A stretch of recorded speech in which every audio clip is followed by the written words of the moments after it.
발 씻김을 통한 예수님의 가르침이라고 하는 제목으로 하나님의 말씀 선포하겠습니다.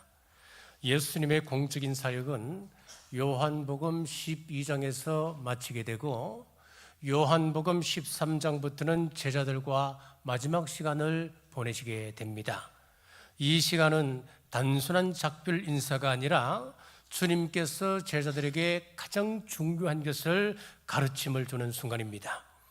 예수님께서 이 땅에 오신 목적이 크게 두 가지입니다. 첫째는 우리의 구원자로 오셔서 십자가에서 대속제물이 되시기 위함입니다.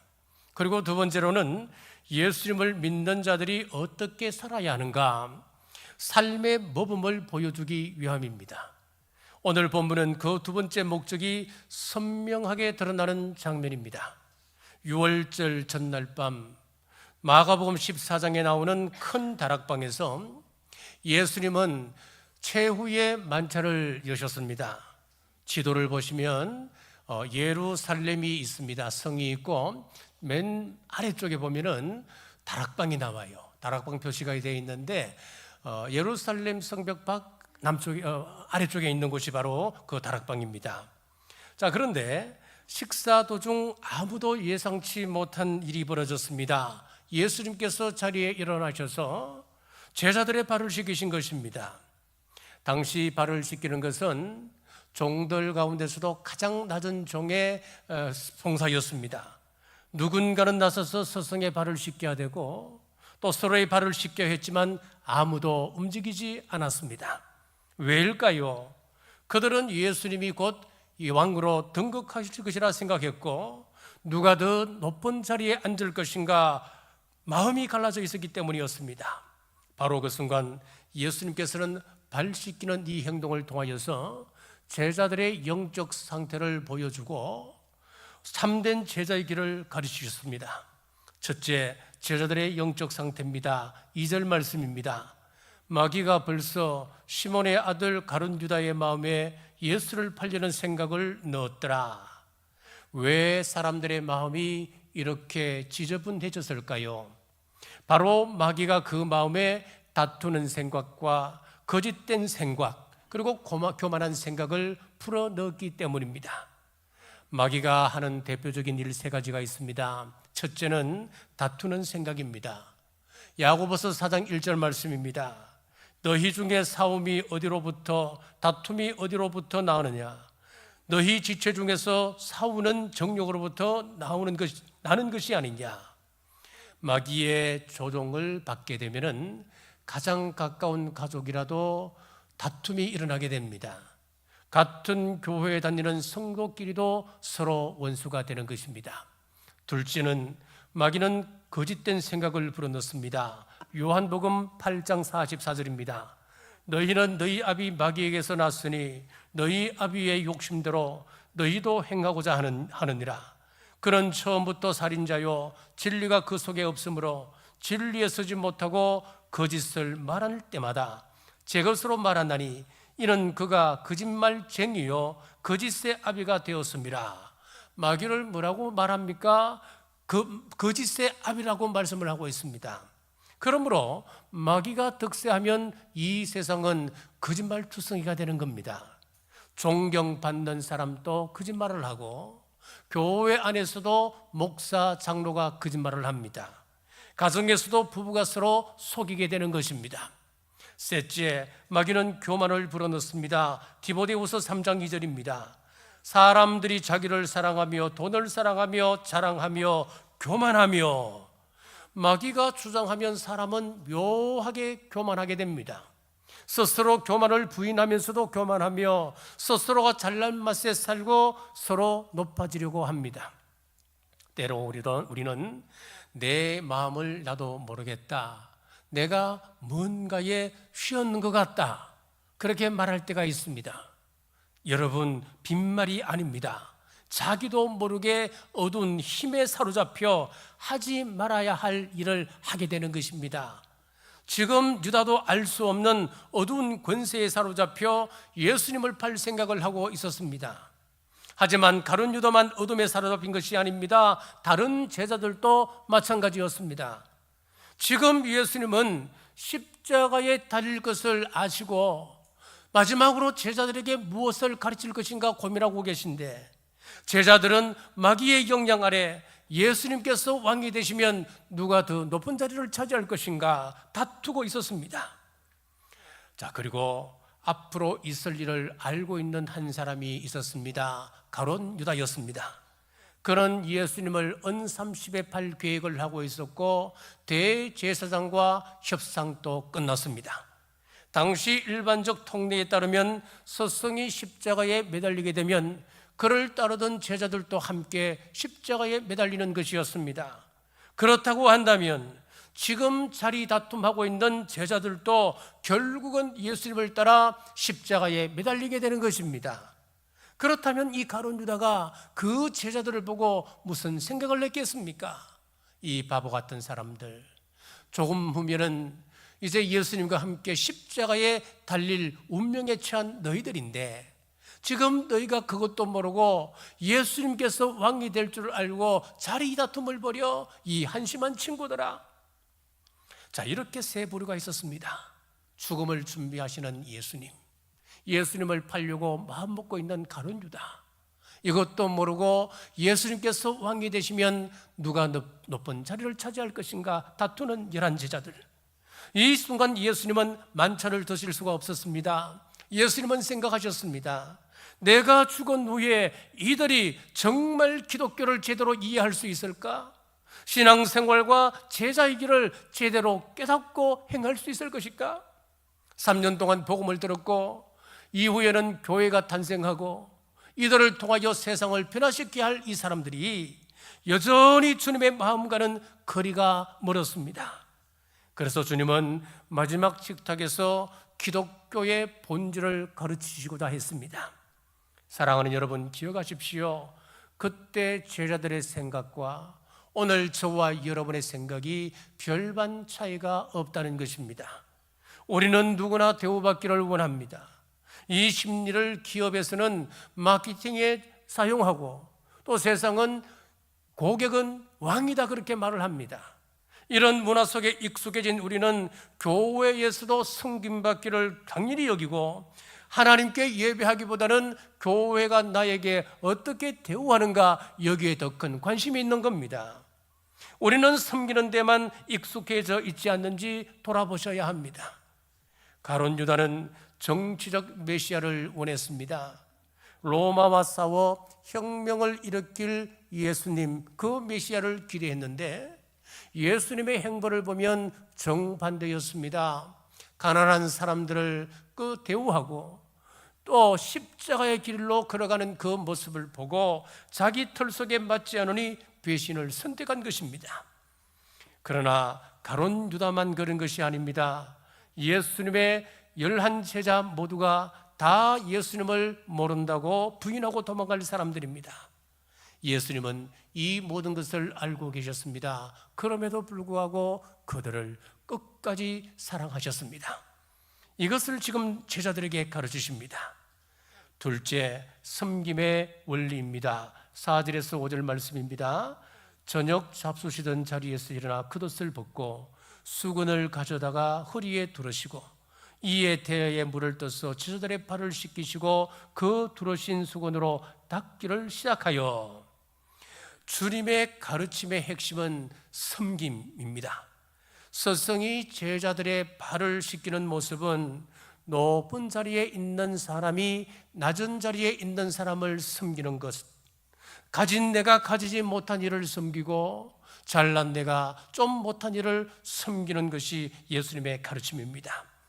예수님의 이 섬김의 정신을 모른다면 많이 배운 것도 다른 사람을 비난하는 데 사용할 수 있는 겁니다. 번 돈도 나만을 위해 쓰게 됩니다. 우리에게 주어진 하루 24시간 내 마음대로 쓸 수 있지요. 내가 좋은 옷을 입고 친구 만나고 맛난 음식을 먹으며 또 취미생활도 즐길 수가 있습니다. 그러나 그 시간과 자원을 복음과 이웃 섬김을 위하여 사용하는 것, 그것이 바로 주님의 섬김의 원리입니다. 돌아보면 여러 성도님들의 헌신으로 우리 교회는 큰 은혜를 입었습니다. 이번 여름 유난히 더웠습니다. 무더운 여름 전도회 회원들의 식당 봉사, 남선교회 회원들의 주차 안내, 이분들이 무엇이 부족하여 이런 수고를 합니까? 편히 효도 받으며 살아도 되는데 그 귀한 시간을 헌신합니다. 다른 사람처럼 깨끗하게 다림질하고 광내며 살 수 있지만은 자기의 기득권과 권리를 내려놓고 피 한 방울 섞이지 않는 성도를 형제 자매로 여기며 희생하는 것, 이것이 바로 말씀 안에서의 섬김입니다. 임진왜란 당시 이순신 장군은 높은 자리에 있음에도 병사들과 똑같은 음식을 먹었다고 합니다. 배가 고파도 병사들이 먼저 먹을 때까지 기다렸다고 합니다.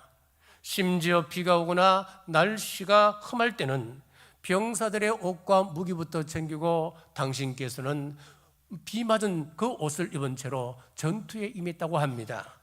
그러니 병사들은 장군은 높은 자리에 있으면서도 우리와 함께 웃고 함께 웃으며 함께 싸운다, 그렇게 말했습니다. 높은 자리에 있으면서 섬김을 받으려 하지 않고 오히려 낮아져 섬기는 것, 이것이 진정한 리더십이며 주님께서 우리에게 보여주신 리더십입니다. 그런데 예수님과 제자들이 다락방에 들어갔을 때에 씻을 물이 준비되어 있지 않았습니다. 당시 이스라엘 사람들의 신발은 샌들이었습니다. 그러니까 얼마나 발이 더러웠겠습니까? 그래서 집에 들어가면 먼저 발을 씻었으며 그 물은 종들이 준비를 했습니다. 만약 종이 없다면 그 집에서 가장 낮은 사람이 물을 길어 준비해 두어야 하는 겁니다. 이것이 일반적인 관습입니다. 그러나 물이 없는데 제자들은 아무도 움직이지 않았습니다. 왜일까요? 물을 떨어가는 순간 그 무리 가운데 스스로 가장 낮은 존재임을 시인하는 꼴이 되기 때문에 그렇습니다. 그들에게 이 문제는 굉장히 중요한 문제였습니다. 예루살렘으로 가는 길에 이런 일이 있었습니다. 마태복음 20장에 보면은 제자들은 예수님께서 예루살렘에 입성하는 것을 보고 이번에는 왕으로 등극한다고 오해를 하고 있었습니다. 그래서 마태복음 20장 20절에서 21절에 보시면은 그때의 세베대 아들의 어머니가 그 아들들을 데리고 예수께 와서 절하며 무엇을 구하니 예수께서 이르시되 무엇을 원하느냐 이르되 나의 이 두 아들을 주의 나라에서 하나는 주의 우편에 하나는 주의 좌편에 앉게 명하소서. 세베대의 아들 곧 야고보와 요한의 모친이 두 아들을 데리고 예수님께 나가 인사청탁을 하고 있는 거예요. 그때 제자들의 반응을 보십시오. 24절입니다. 열 제자가 듣고 그 두 형제에 대하여 분이 여기거늘. 지금 제자들 사이에 있는 긴장과 그 사이에 있는 경쟁심 느껴지지 않습니까? 자, 예수님께서 말씀합니다. 26절에서 27절입니다. 너희 중에는 그렇지 않아야 하나니 너희 중에 누구든지 크고자 하는 자는 너희를 섬기는 자가 되고 너희 중에 누구든지 어떠함이 되고자 하는 자는 너희의 종이 되어야 하리라. 인자가 온 것은 섬김을 받으려 함이 아니라 도리어 섬기려 하고 자기 목숨을 많은 사람의 대속물로 주려 함이니라. 지금 예수님께서 이 땅에 오신 것은 섬김을 받으려 함이 아니고 섬기려고 오신 것이다. 내가 사람들을 위하여 대속물로 주기 위하여 내가 이 땅에 왔다. 예루살렘에 올라간다. 그렇게 말씀하셨지만은 제자들은 여전히 예수님의 말씀을 이해하지 못했습니다. 자, 이렇게 예루살렘으로 가는 길에 제자들은 누가 더 크냐 신경전을 벌이다가 예루살렘에 가서 한 다락방에 들어갔는데 씻을 물이 없는 거예요. 그런데도 아무도 움직이질 않는 겁니다. 당시 문화로 볼 때 물을 떨어 내려가는 사람은 서열이 마지막이다, 그렇게 제가 말씀드렸잖아요. 그 사실을 모두 알고 있었기 때문에 누구도 움직이지 않았던 겁니다. 결국 손도 발도 씻지 못한 채 식사가 시작되었습니다. 그러다 또 놀라운 일이 벌어집니다. 최후의 만찬을 여는 자리에서도 자리 다툼이 일어났습니다. 누가복음 22장에 보면은 최후 만찬 석상에서 내 살은 하늘 양식이다, 포도주는 내 피다, 봐라 받아 먹으라. 예수님께서 비장한 말씀을 하십니다. 그걸 또 제자들이 다 받아 먹었습니다. 그런 후에 24절입니다. 또 그들 사이에 그중 누가 크냐 하는 다툼이 난지라. 성찬식을 하고 난 이후에 제자들 사이에서 다시 또 자리 다툼이 일어난 거예요. 진짜 개념이 없는 제자들입니다. 그때 예수님께서 자리에 일어나셔서 겉옷을 벗으시고 수건을 동인 채로 아래층으로 내려가 물을 길어다가 제자들의 발을 씻기신 것입니다.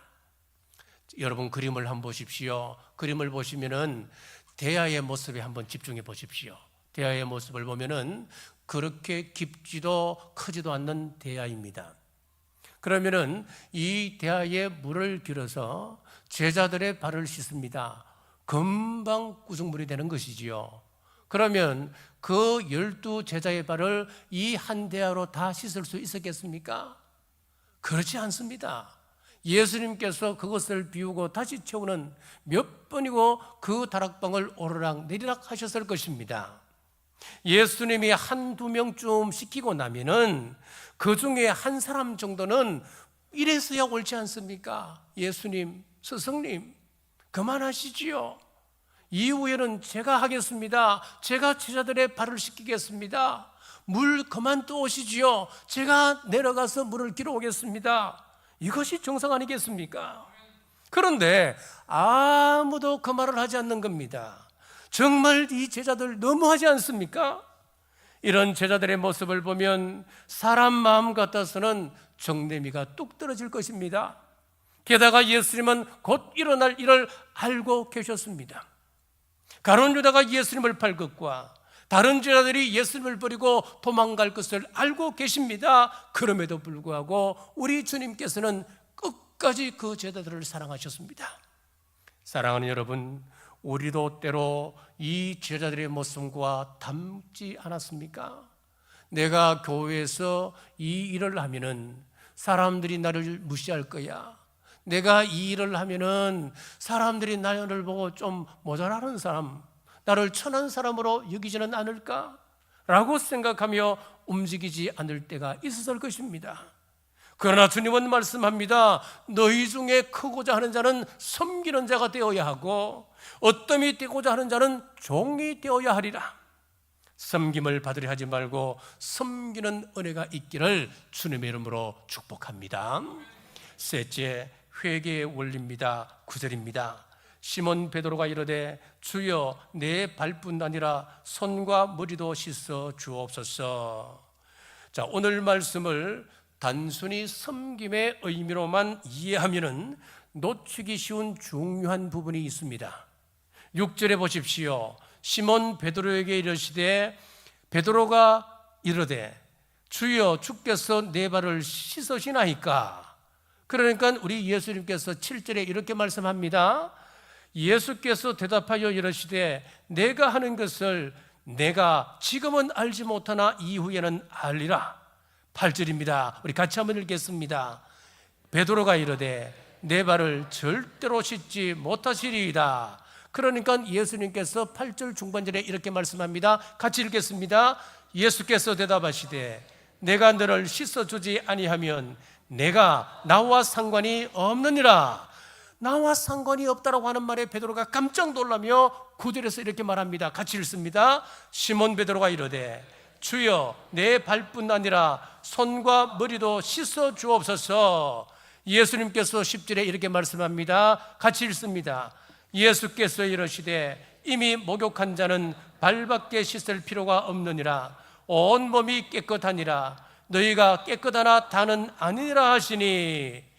자, 이 세족식에서 단순히 섬김의 의미만 있었던 것은 아니었습니다. 다른 의미도 숨어 있었습니다. 여기서 목욕한 자는 예수님을 믿고 구원받았어 죄 씻음을 받은 사람을 의미하고 있습니다.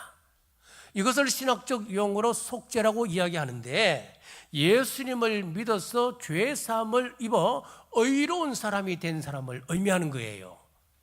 그러나 구원받은 이후에도 우리가 이 땅 살아가다 보면 발이 쉽게 더러워집니다. 말과 행동으로, 그리고 우리의 생각으로 날마다 우리는 죄를 짓게끔 되어 있는 것이지요. 목욕을 했어도 발은 다시 더러워지듯이 구원받은 성도라 할지라도 옛 자아, 곧 죄성 때문에 순간순간 죄를 짓게 됩니다. 그래서 예수님은 날마다 발을 씻듯이 날마다 회개의 삶을 살아야 함을 말씀하고 있습니다. 내 발을 씻지 아니하면 나와 상관이 없다라고 하신 말씀은 곧 회개하지 않으면 우리 주님과 교제할 수도 동행할 수도 없다라고 하는 것을 말씀합니다. 그러므로 날마다 발을 씻듯 날마다 회개하십시오. 그때 주님께서 우리를 새롭게 하시며 끊어졌던 교제를 다시 이어가십니다. 사랑하는 여러분, 어제 회개했다고 오늘 회개하지 않아도 된다 말하지 마십시오. 은혜를 의지하며 살아가는 길만이 참된 생명의 길임을 믿으시고 날마다 회개하며 주님께 가까이 나가는 우리 남부교회 모든 성도님들 되시길 주님의 이름으로 축복합니다.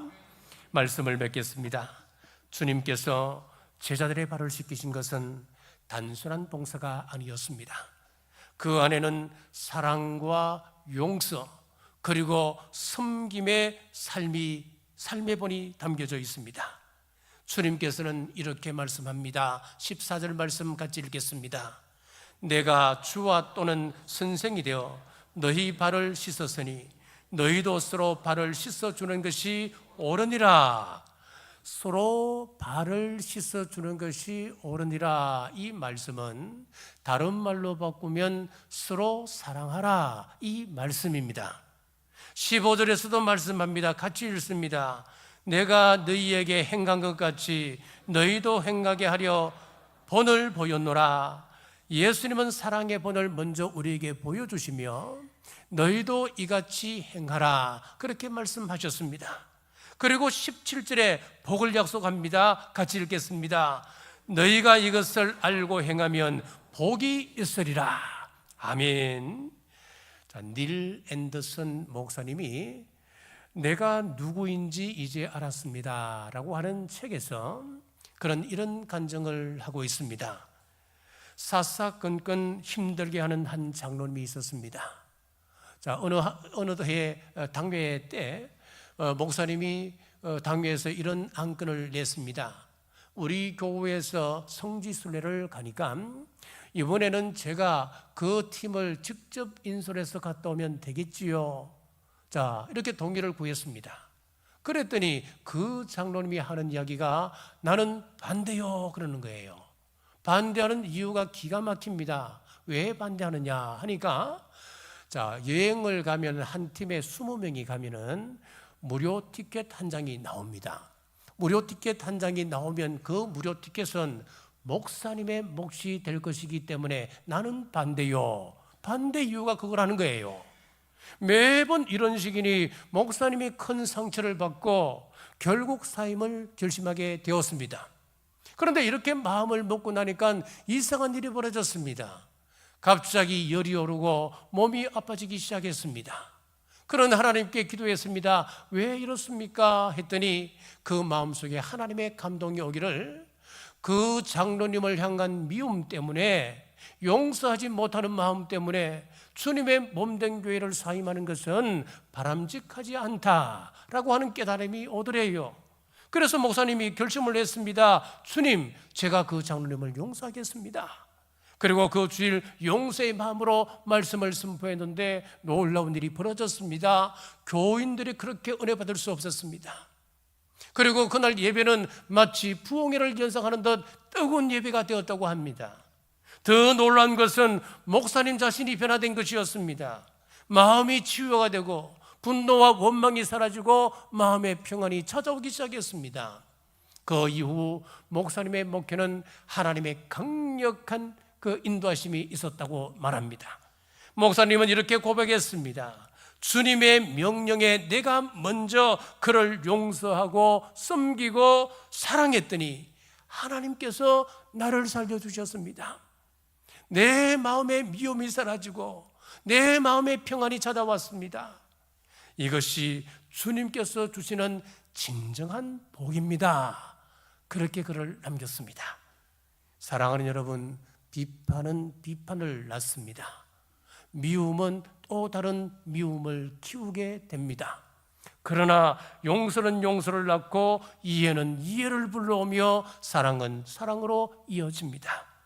이것이 우리 주님께서 가르쳐 주신 황금률입니다. 서로 비판만 하고 허물을 덮어주지 못하는 교회는 하나님의 복이 흐르지 않습니다. 우리가 서로 사랑할 때 주님께서 약속하셨던 그 복이 우리 교회를 통하여 우리 성도들 한 분 한 분에게 흘러가게 되는 겁니다. 반대로 내가 용서하지 아니하고 사랑하지 않으면 그것은 부메랑처럼 나에게 돌아와 상처를 입힙니다. 우리 준비한 동영상을 한번 보시죠. 사랑은 돌아오는 거야. 예, 이 부메랑은 이 장난감 부메랑이에요. 이 장난감 부메랑인데, 자, 원주민들이 사용하는 실전 부메랑은 무시무시합니다. 머리에 맞으면 그 머리가 다 깨져 버려요.